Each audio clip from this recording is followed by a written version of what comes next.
اٹھا اٹھا جھاڑ رہا تھا ایسا کرتے نا حضرت نوح علیہ الصلوۃ والتسلیم کو اللہ تعالیٰ نے جنت کا ایک درخت دے کر بیج دے کر بھیجا، اے نوح اپنے ہاتھوں سے یہ بیج پیرو اور اس سے اتنا بڑا درخت ہوگا۔ تاریخ میں آتا ہے کہ 400 گز چوڑا اور 600 گز لمبا درخت پیدا ہوا۔ جب پورا درخت پیدا ہو گیا، درخت کے بننے کے بعد اب پورے روئے زمین میں عذاب آنے سے 40 سال پہلے بچے پیدا ہونا بند ہو گئے۔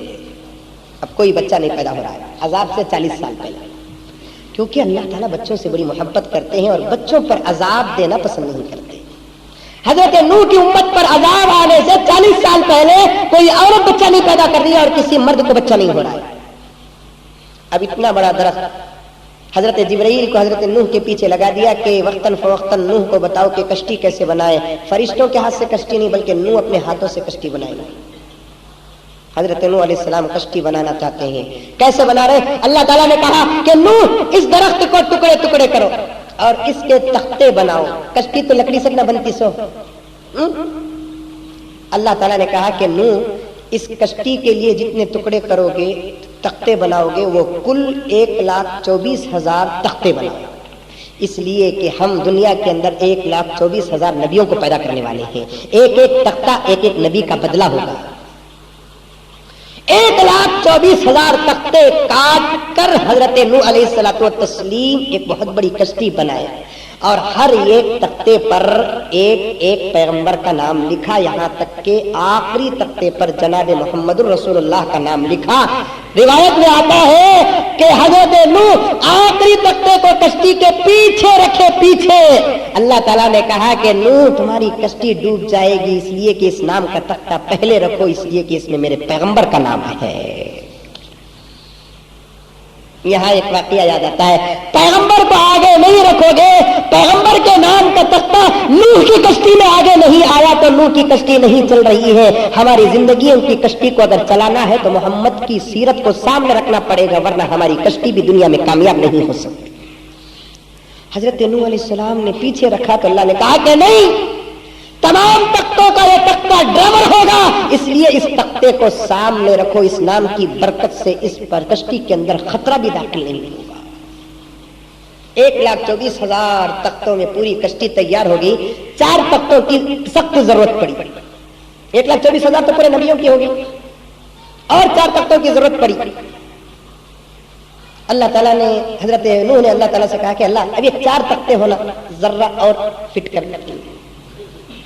اللہ تعالیٰ نے نوح سے کہا کہ نوح 4 تختے لو، لیکن 4 تختوں میں تم کس کا نام لکھو گے جبکہ پورے نبیوں کا نام تو ختم ہو گیا؟ ہاں اللہ، کس کا نام لکھو؟ ایک کام کرو نوح، ان 4 تختوں میں تم میرے آخری پیغمبر کے 4 خلفاء کا نام لکھو، ایک میں ابو بکر، ایک میں عمر، ایک میں عثمان، ایک میں علی کا نام لکھو، کیونکہ یہ میرے آخری پیغمبر کے لاڈلے خلفاء ہیں۔ اچھا یہ تختہ کہاں سے لانا؟ پیغمبروں کا تختہ تو جنت سے اترا ہے، خلفاء کا تختہ کہاں سے لانا؟ حضرت نوح نے پوچھا کہ الہ العالمین یہ 4 تختے کہاں سے منگانا ہے؟ اللہ تعالیٰ نے کہا کہ نوح دریائے نیل میں ایک چھوٹا درخت ہے، وہ درخت منگا لو۔ اللہ وہ درخت کون جا کر لائے گا؟ حضرت نوح کی امت میں بہت بڑا آدمی تھا جس کا نام اوج بن انق۔ کیا نام تھا اس کا؟ انہیں بہت کھاتا تھا، انہیں کھانے میں بڑا مشہور، انہیں اتنا اونچا، اتنا ہائٹ، پرسنالٹی ایسی ہے، تاریخ میں آتا ہے کہ سمندر سے مچھلی نکال کر سورج کی گرمی میں بھون کر کھاتا تھا۔ ہمیں رتی زم جا کو ذرا ادھر ایک انڈا ادھر ایک انڈا آگا تو چلتا سو دیکھنا رابرٹ ڈچ نے انسان میں رابرٹ کیا کہتے دادا کہتے نا، 2 جلابہ ہوا تو پوترا ہو جاتا ہے۔ کیا دادا؟ کائے کا دادا؟ جو 2 جلاب کو برداشت نہیں کر سکا وہ کائے کا دادا؟ ایک بخار کو برداشت نہیں کر سکا، کائے کا دادا؟ ایک سر کے درد کو برداشت کر نہ سکا، کائے کا دادا؟ اکیلے گھوم نہ سکا، کائے کا دادا؟ ساتھ میں چمچوں کو رکھا، کائے کا دادا؟ ظلم کر رہا ہے، کائے کا دادا؟ ظالموں کی صحبت اختیار کیا اور مظلوموں سے پیسہ وصول کر رہا ہے، غلط ریئل اسٹیٹ کا دھندا چلا رہا ہے،